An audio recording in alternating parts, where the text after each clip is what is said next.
Good morning সবাইকে। তোমাদের আমি transition এলিমেন্টসটা পড়াচ্ছিলাম।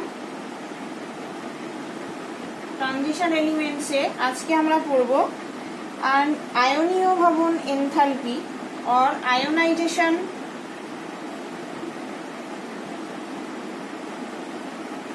Enthalpy and electrode পোটেনশিয়ালস।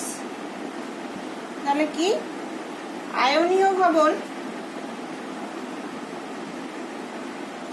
Enthalpy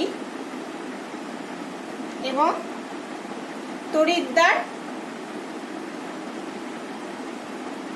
বিভব।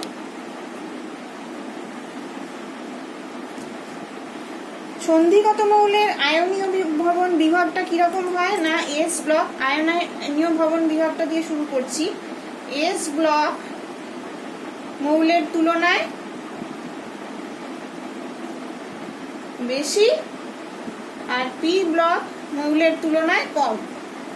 এটা হচ্ছে আমাদের ionization enthalpy of transition element. এরা হচ্ছে আয়োনাইজেশন এনথালপিটা কিরকম হয় না, এস ব্লক এলিমেন্টের তুলনায় বেশি হয় আর পি ব্লক এলিমেন্টের তুলনায় কম হয়। সন্ধিগত মৌলের ক্ষেত্রে বাদিক থেকে ডান দিকে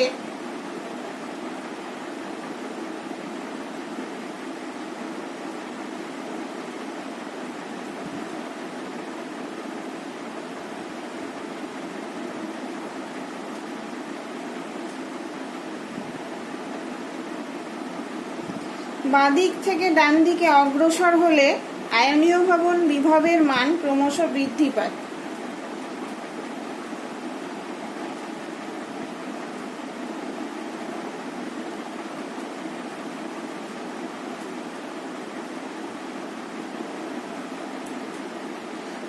তার কারণটা কি না, বাদিক থেকে ডান দিকে আমরা যখন যাই পরমাণুর আকার কমতে থাকে বা হ্রাস পায়। এই কারণে বাদিক থেকে ডান দিকে গেলে সন্ধিগত মৌলের আয়নীয় ভবনের মান ক্রমশ বৃদ্ধি পায়।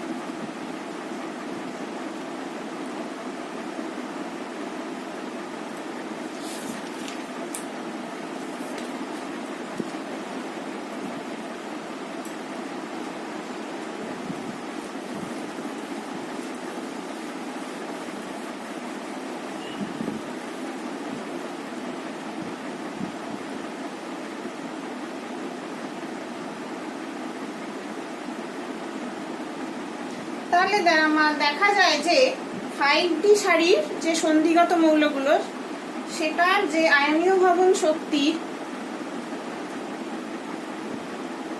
মান 3D বা 4D সারির সন্ধিগত মৌলের থেকে বেশি হয়।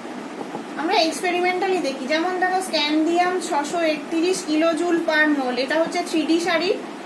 4D হচ্ছে ইট্রিয়াম 616, ল্যান্থানাম দেখো 542।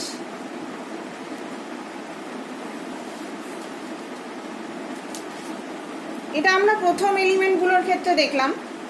এবার যখন নিচের দিকে যাব আস্তে আস্তে আমরা দেখব যে 5Dর ক্ষেত্রে ধরো যদি মার্কারিটাকে ধরা হয় তাহলে ওর হচ্ছে 1000।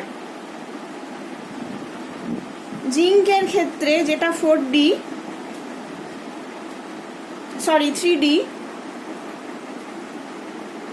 806, ক্যাডমিয়াম 875।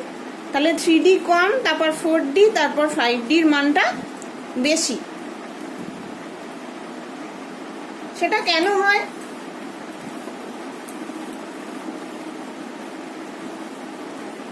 কেন আমরা দেখতে পাই না, ল্যান্থানাইড সংকোচনের জন্য।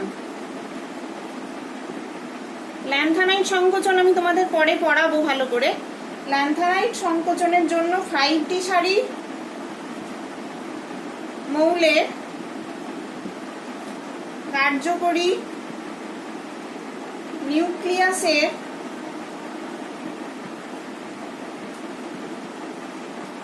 চার্জ বেশি হয় এবং আকার ছোট হয়। তার জন্য কি হবে? আয়নীয় ভবন বিভব বৃদ্ধি পাবে।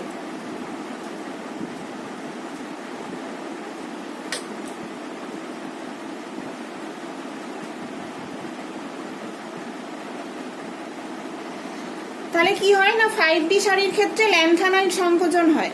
5D সারির মৌলের কার্যকরী নিউক্লিয়াসের চার্জ বেশি হয়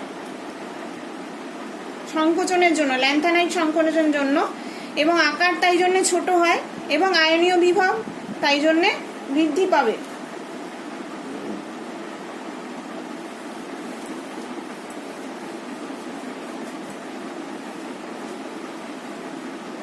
এবারে দেখো 3D 4D 5D সারির অন্তর্গত এই মেটালগুলো জিঙ্ক, ক্যাডমিয়াম, মার্কারি, এই তিনটে মেটালের প্রথম আয়নীয় ভবন বা প্রথম আয়নাইজেশন এনার্জি মান খুব বেশি হয়।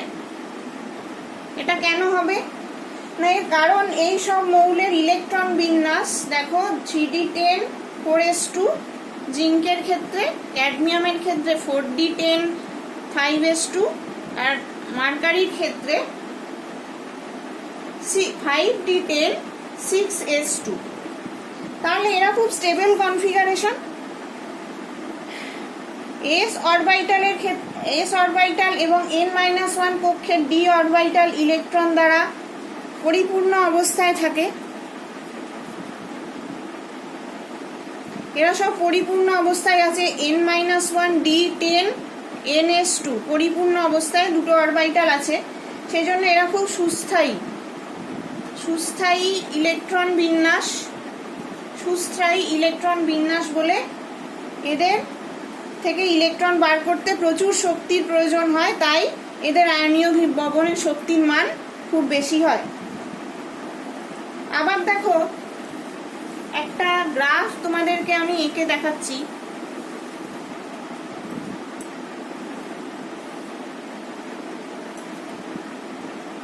প্রথমে কমছে, তারপরে বাড়ছে, এরকম থাকছে, কমছে বাড়ছে। জিঙ্কের ক্ষেত্রে সব থেকে বেশি দেখো, টাইটেনিয়াম, ভ্যানাডিয়াম, ক্রোমিয়ামের কম, manganese, iron, cobalt, nickel, copper, zinc. এটা আমাদের গেল 3D সিরিজ। এটা হচ্ছে অ্যাটমিক নাম্বার, এদিকে হচ্ছে IE1 মানে ফার্স্ট আয়নাইজেশন এনার্জি। এখানে দেখা যাচ্ছে যে ক্রোমিয়াম ও কপারের ক্ষেত্রে যে দ্বিতীয় আয়নীয় ভবনের মান অনেক বেশি হয়। এটা আমরা প্রথম আয়নাইজেশন এনার্জির মান দেখছি, কিন্তু ক্রোমিয়াম আর কপারের ক্ষেত্রে যে IE2টার মানটা অনেক বেশি হয়। সেটার কি কারণ? এর কারণ ক্রোমিয়াম প্লাস আর কপার প্লাস এর ইলেকট্রন বিন্যাস, ক্রোমিয়াম প্লাসের হচ্ছে 3D5, কপার প্লাসের হচ্ছে 3D10। তাহলে এটা হচ্ছে হাফ ফিল্ড, এটা ফুল ফিল্ড, মানে দুটোই খুব সুস্থায়ী কনফিগারেশন। সেই জন্যে এই কপার আর ক্রোমিয়ামের যে দ্বিতীয় আয়নীয় ভবন বিভব মানে IE2, একটা ইলেকট্রন বেরিয়ে যাওয়ার পর যখন আর একটা ইলেকট্রন বের করার কথা আসছে, যেখানে IE2 এর প্রসঙ্গ আসছে, সেখানে দেখা যাচ্ছে ক্রোমিয়াম প্লাস আর কপার প্লাসের ক্ষেত্রে 3D5 আর 3D10 কনফিগারেশনের জন্য এই হাফ ফিল, এই ফুল ফিল বলে এরা খুব সুস্থায়ী কনফিগারেশন বা সুস্থায়ী ইলেকট্রন বিন্যাস। তার জন্য এদের আয়নাইজেশন এনার্জির মান খুব বেশি হচ্ছে। আবার দেখো ম্যাঙ্গানিজের তৃতীয় আয়নীয় ভবন বিভব মানে IE3টা এই কারণেই বেশি। তার কারণ কি, ম্যাঙ্গানিজ 2+ এর ক্ষেত্রে এর কনফিগারেশন হচ্ছে 3d5, সেই জন্য এই হাফ ফিল্ড বলে, বেশি সুস্থায়ী কনফিগারেশন বলে। এর IE3টা মানে 3 নম্বর ইলেকট্রন বার করতে যতটা পরিমাণ এনার্জি প্রয়োজন হবে সেটা খুব অধিক পরিমাণে হবে। আবার আয়রনেরও তৃতীয় আয়নীয় ভবন বিভব খুব কম হয়। এটাও ইলেকট্রন বিন্যাস দিয়ে ব্যাখ্যা করা যাবে। আয়রন 2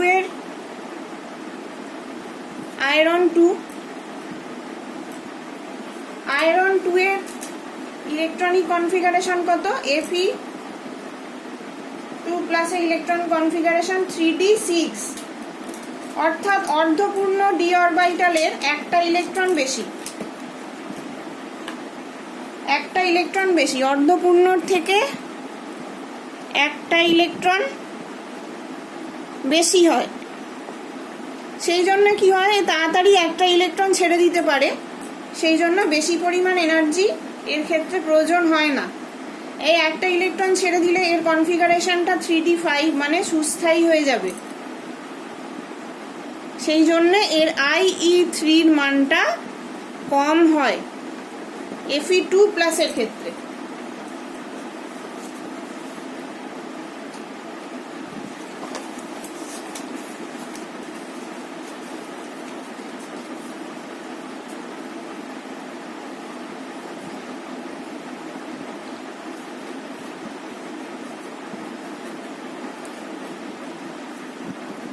এবার আমরা পড়ব তড়িৎদ্বার বিভব কিভাবে চেঞ্জ হয় ট্রানজিশন এলিমেন্টের ক্ষেত্রে।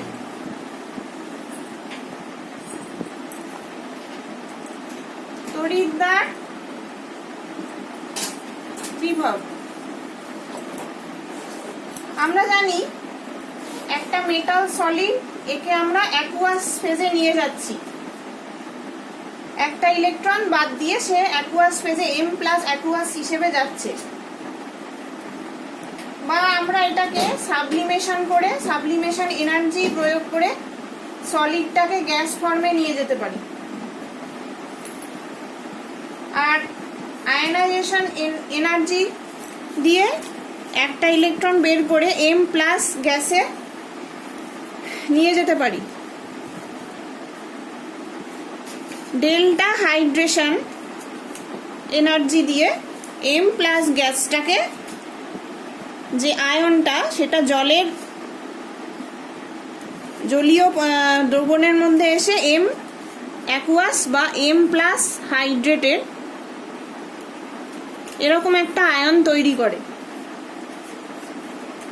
তাহলে ডেল্টা HIEটা কি না আয়নীয় ভবন বিভব ফর আয়নাইজেশন এনার্জি।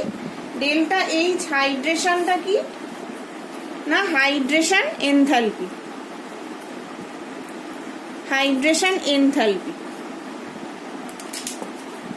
তাহলে মোট এনথালপির পরিবর্তন কি হবে?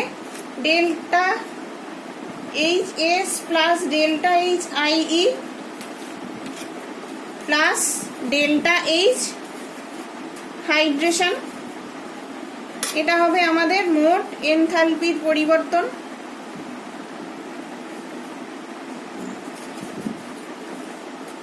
মোট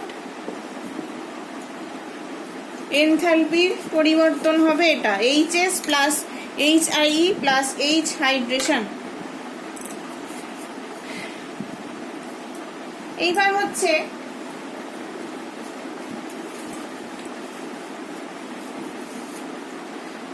MS যৌগকে যখন আমরা M+ অ্যাকুয়াস আয়নে পরিণত করি, MS কে যখন M+ অ্যাকুয়াস ফেজে পরিণত করি, প্রয়োজনীয় শক্তির পরিমাণ যত কম হবে, যত কম পরিমাণ শক্তি লাগবে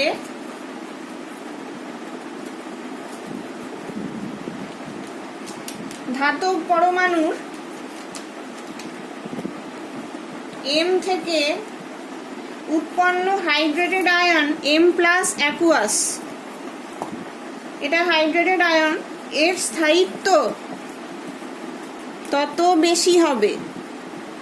এটা তো সাধারণভাবে জানি আমরা যে যত এম মানে ধাতব আয়নটাকে হাইড্রেটেড আয়নে কনভার্ট করতে যত কম পরিমাণ শক্তি লাগবে তত এম হাইড্রেটেড যে আয়নটা, অ্যাকুয়াস আয়নটা, সেটার স্থায়িত্ব তত বেশি হবে।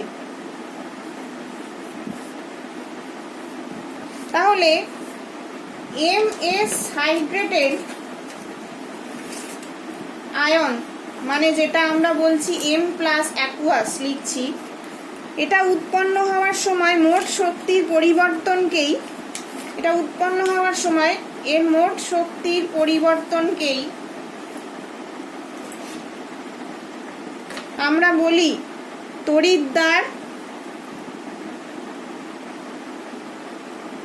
তড়িৎদ্বার বিভব অথবা ইলেকট্রন পোটেনশিয়াল। তড়িৎদ্বার বিভব ও অথবা ইলেকট্রোড পোটেনশিয়াল।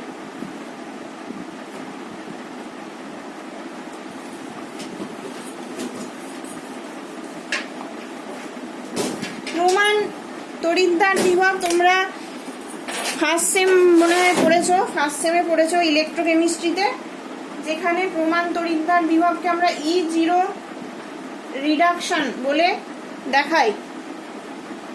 এর মান যত কম হবে হাইড্রেটেড আয়নের স্থায়িত্ব তত বৃদ্ধি পাবে। তাহলে নিচের তালিকায় সন্ধিগত মৌলের E0 রিডাকশনের মান দেওয়া হলো।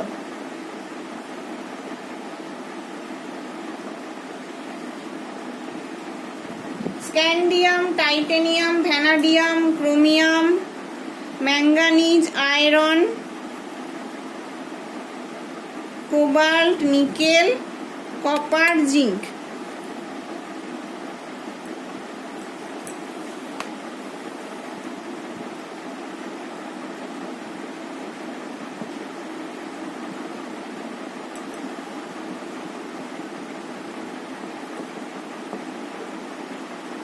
এটা হচ্ছে আমাদের 3D সিরিজ। তাহলে এর আয়নীয় প্রমাণ বিজারণ বিভব যেটা E0 রিডাকশন, E0 রিডাকশনের মান M2+ থেকে M, এটা দেওয়া হচ্ছে।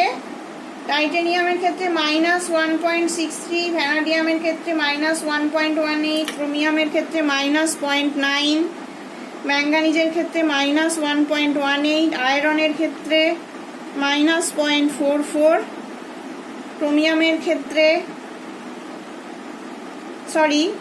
কোবাল্টের ক্ষেত্রে -0.28, নিকেলের ক্ষেত্রে -0.21, কপারের ক্ষেত্রে +0.34, জিঙ্কের ক্ষেত্রে -0.76। তাহলে ওপরের সারণী থেকে দেখা যায় যে পারমাণবিক ক্রমাঙ্ক যত বৃদ্ধি পাচ্ছে বাঁ দিক থেকে ডান দিকে, E0 M2+ M এই যে এর মানটা নেগেটিভ থেকে ক্রমশ শূন্যের দিকে যাচ্ছে দিয়ে যত আমাদের পারমাণবিক ক্রমাঙ্ক বৃদ্ধি পাচ্ছে বাঁ দিক থেকে ডান দিকে, তত E0 এর মানটা নেগেটিভ থেকে শূন্যের দিকে যাচ্ছে দিয়ে আবার পজিটিভ হচ্ছে। এর কারণ কি না, প্রথম ও দ্বিতীয় আয়নীয়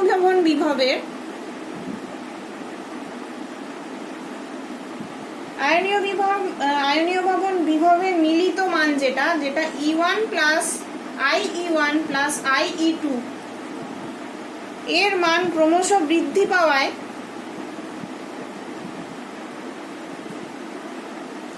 M2+ যেটা M2+ আয়নের তৈরি হওয়ার যে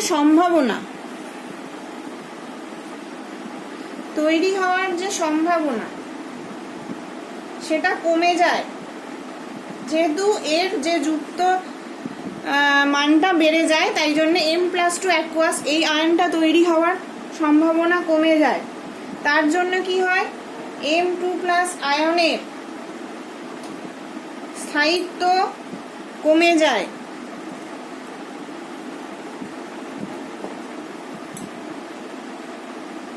তাহলে প্রথম সন্ধিগত সারিতে একমাত্র আমরা দেখেছি যে 3D সিরিজে প্রথম সন্ধিগত সারিতে আমরা কি দেখছি, যে কপারের ক্ষেত্রে E0 মানটা M2+ M যে মানটা সেটা একমাত্র পজিটিভ, মানে 0.34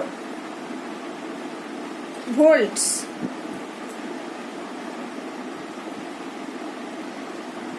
তার মানে কি না, কপার থেকে কপার 2+ হওয়ার যে প্রবণতা, এটার যে প্রবণতা সেটা খুব কম। যত পজিটিভ হবে তত তার প্রবণতাটা কম হবে, মানে কপার থেকে কপার 2+ হওয়ার যে প্রবণতা সেটা কমে যাবে। আবার ওই সারণীটা যেটা লিখলাম আগে, সেইখানের মানগুলো যদি দেখো তাহলে দেখতে পাবে ম্যাঙ্গানিজ, নিকেল আর জিঙ্ক এই তিনটের ক্ষেত্রে প্রমাণ বিজারণ বিভব অনেক বেশি নেগেটিভ এই তিনটে আয়নের ক্ষেত্রে। অর্থাৎ ম্যাঙ্গানিজ 2, নিকেল 2, জিঙ্ক 2 এর আয়নগুলো অনেক বেশি স্থায়ী বা হাইড্রেটেড অবস্থায় এরা খুব সুস্থায়ী। ম্যাঙ্গানিজ 2 আয়নে অর্ধপূর্ণ ডি অরবিটাল থাকে, আমরা জানি D5। জিঙ্কের ক্ষেত্রে পরিপূর্ণ থাকে, মানে D10, সেই জন্য এরা স্থায়ী। আবার নিকেল আয়নের হাইড্রেশন এনথালপি অনেক বেশি নেগেটিভ হওয়ায়, যে হাইড্রেশন এনথালপি ই হাইড্রেশন সেটা নিকেলের ক্ষেত্রে খুবই নেগেটিভ।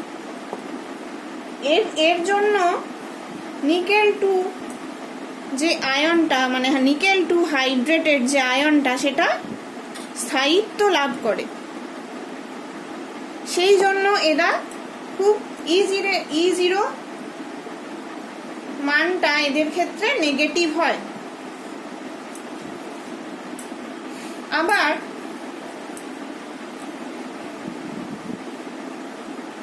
সন্ধিগত মৌলের ক্ষেত্রে প্রমাণ বিজারণ বিভব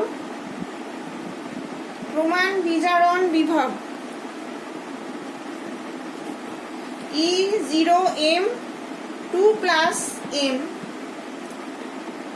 এর মান কোনো নির্দিষ্ট নিয়মে পরিবর্তিত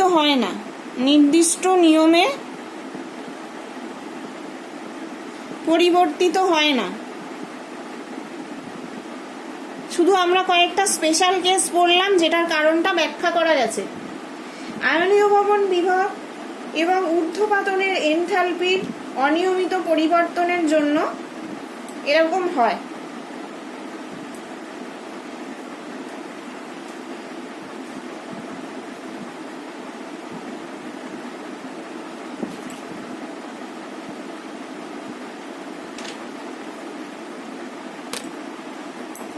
এবার হচ্ছে আর একটা পয়েন্ট, M3+ M2+, এই যে কাপেলটার প্রমাণ বিজারণ বিভবের কিরকম পরিবর্তন হয়, এগুলো তোমাদের জানা দরকার ল্যাটিমার ডায়াগ্রাম পড়ার জন্য, যেটা পরের ক্লাসে পড়ানো হবে। প্রমাণ বিজারণ বিভব এর পরিবর্তন কিরকম হয়।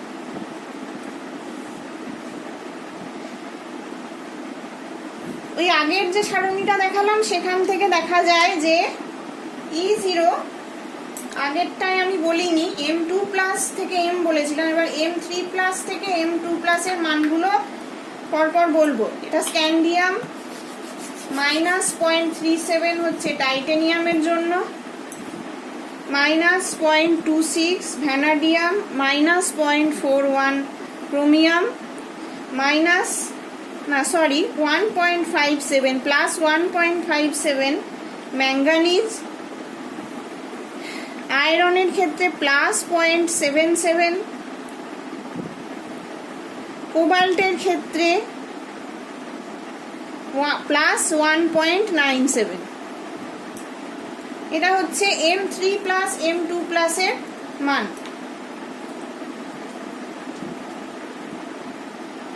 এখানে আমরা দেখতে পাচ্ছি এটা খুব অনিয়মিতভাবে পরিবর্তন হচ্ছে, অনিয়মিত পরিবর্তন।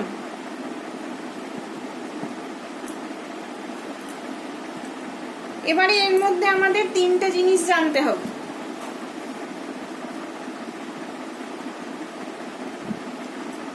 E0 M3 plus M2 plus এর নেগেটিভ মান বেশি হলে, এর নেগেটিভ মান যদি বেশি হয়, নেগেটিভ মান বেশি হলে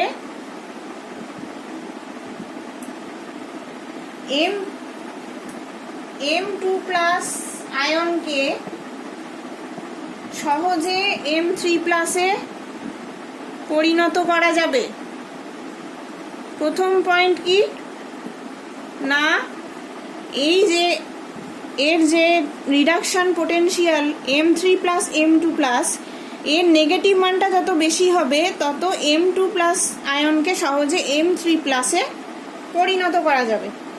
2 নাম্বার পয়েন্ট কি, নেগেটিভ মানটা যদি কম হয়, তা তো আমরা বললাম বেশি হয়, এবার যদি কম হয় বা পজিটিভ হয়, কিছু কিছু ক্ষেত্রে আমরা দেখছি পজিটিভ, ম্যাঙ্গানিজ, আয়রন, কোবাল্টের ক্ষেত্রে পজিটিভ হয়, তাহলে কি হবে, অবশ্যই উল্টোটা হবে, M2 প্লাস থেকে M3 প্লাসে পরিণত করা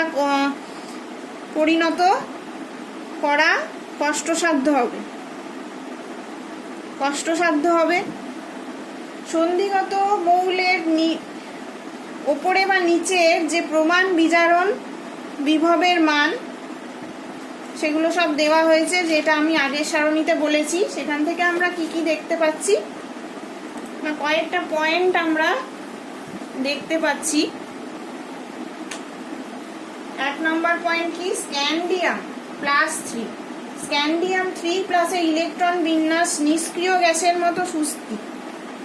এর ইলেকট্রন বিন্যাস নিষ্ক্রিয় গ্যাসের মতন, তাহলে নিশ্চয়ই এটা খুব সুস্থির।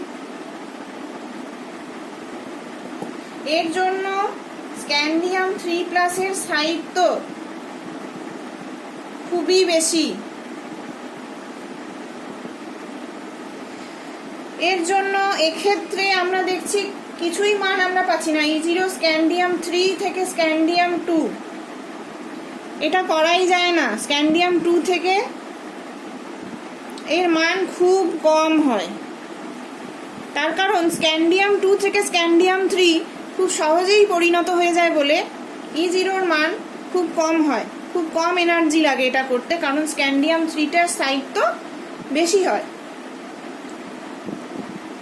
আবার আর একটা পয়েন্ট আমরা দেখলাম,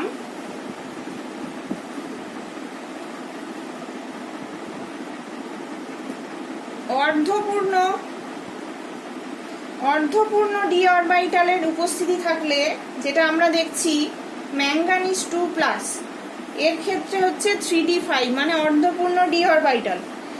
এই আয়নের ইলেকট্রন বিন্যাস খুবই সুস্থির, তাই ম্যাঙ্গানিজ 2 প্লাস আয়নকে ম্যাঙ্গানিজ 3 প্লাস আয়নে পরিণত করা খুবই কষ্টসাধ্য, স্বাভাবিক ব্যাপার। তাহলে এই কারণেই এর মানটা খুব বেশি হয় বা পজিটিভের দিকে হয়। দেখো পজিটিভ মান আছে E0 পজিটিভ মান মানে এটা রিডাকশন ক্ষমতা কম, এর মান খুব বেশি হয়। আবার পরিপূর্ণর ক্ষেত্রেও আমরা একই জিনিস দেখেছি, যেটা জিঙ্কের ক্ষেত্রে আমরা দেখতে পাচ্ছি, জিঙ্ক 3 প্লাস জিঙ্ক 2 প্লাস, এর ক্ষেত্রে এটাও খুব বেশি। একই কারণ জিঙ্ক 2 প্লাসের পরিপূর্ণ ডি অরবিটাল থাকে, D10 কনফিগারেশন, যে কারণে আমরা জিঙ্ক 2 কে জিঙ্ক 3 তে পরিবর্তন করাটা খুবই কষ্টসাধ্য হয়ে ওঠে। আর একটা জিনিস আমরা দেখলাম, আয়রন 2 3d6, এটাকে iron 3 3d5, iron 3 3d5 configuration, iron 2 3d6 configuration. তাহলে কোনটা বেশি সুস্থায়ী? আয়রন 3 3d5টা বেশি সুস্থায়ী। তাহলে নিশ্চয়ই আয়রন 2 থেকে আয়রন 3 এটা তৈরি করা খুব সহজ উপায়ে সহজ হবে। সেই জন্য দেখো এর মানটা আবার কম হচ্ছে। E0 আয়রন 3 আয়রন 2-র মান কিন্তু কম হবে, নিশ্চয়ই তাই হওয়া উচিত। ম্যাঙ্গানিজ আর কোবাল্টের ক্ষেত্রে বেশি, কিন্তু আয়রনের ক্ষেত্রে দেখো 0.77, একটু কম। পজিটিভ কিন্তু কম। আজকের মতন এইটুকুই থাকলো। পরের ক্লাসে জারণ অবস্থা শুরু করব। জারণ অবস্থা আর ল্যাটিমার ডায়াগ্রাম করাবো।